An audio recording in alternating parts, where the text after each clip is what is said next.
Good morning, ma'am, sir. My name is Eddie J. Sunyo.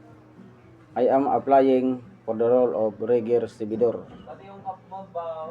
I am Filipino, a Roman Catholic. My age is 45 years old.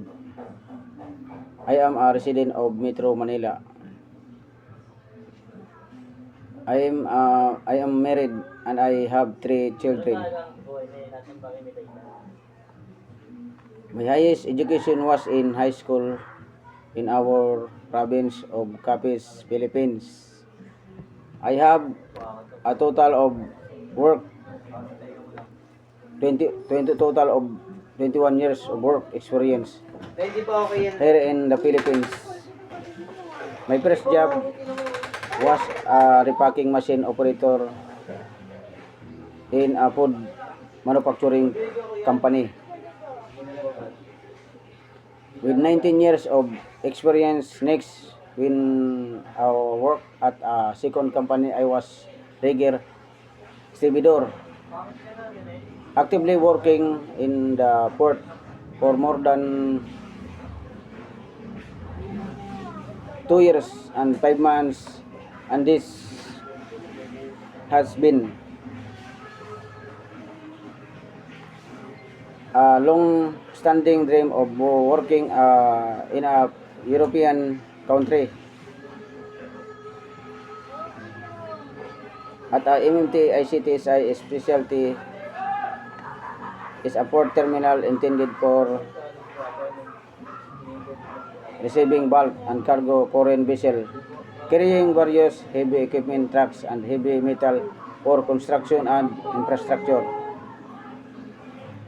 project. My job as a rigger stevedore is to help with the greening and unlasting of cargo to be canned and lifted by vessel crane to load the product equipment. In additional, I also know something about how to operate a forklift. I operate 3 ton, 5 ton, 10 ton, 15 tons Mitsubishi brand, and also 30 tons Kalmar brand. I am certified forklift operator, so the company allowed me to line up. Anyway, I am a rigger stevedore. Replace them, they need a forklift operator.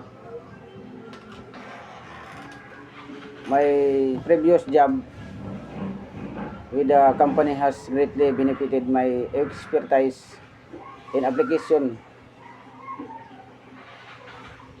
and I believe if given the opportunity,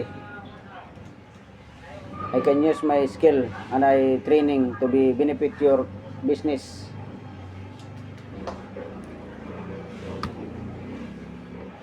As well, and most importantly, remain loyal to my job and your company, sir. Thank you.